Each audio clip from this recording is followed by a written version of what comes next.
J'ai fait le con.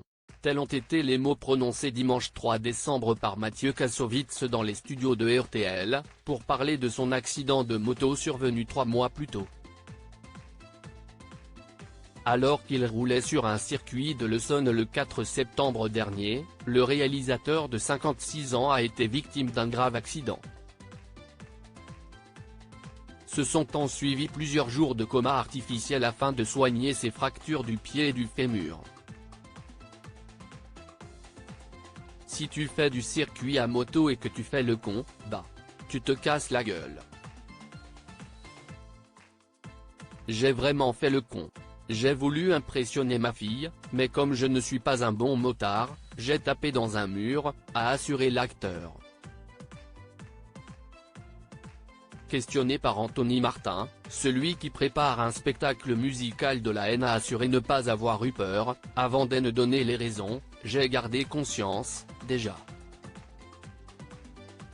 Et puis après, franchement, le système français, que ce soit les pompiers, les gens à l'hôpital, la façon dont les gens vous traitent est tellement incroyable. Le niveau de professionnalisme des gens.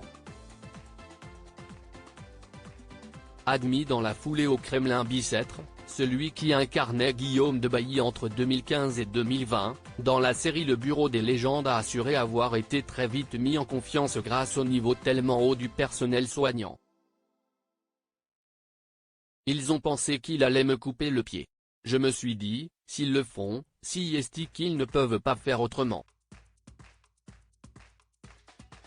Une expérience à plusieurs facettes. Si cette expérience lui vaut une longue convalescence, des broches externes sont toujours fixées sur son pied, elle a aussi permis à Mathieu Kassovitz de prendre conscience de l'amour qu'on lui porte.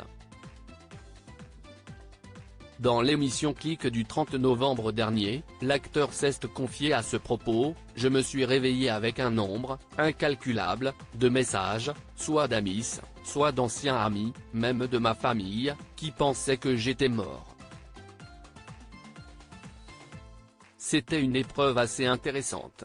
Et pour cause, ce grave accident a également souligné la solidité de ses relations: je pensais tellement avoir fait chier tout le monde depuis tellement longtemps que je pensais avoir réussi à mettre une distance entre les gens et moi. Article écrit en collaboration avec 6 Médias. Crédit photo, Bruno Bébert.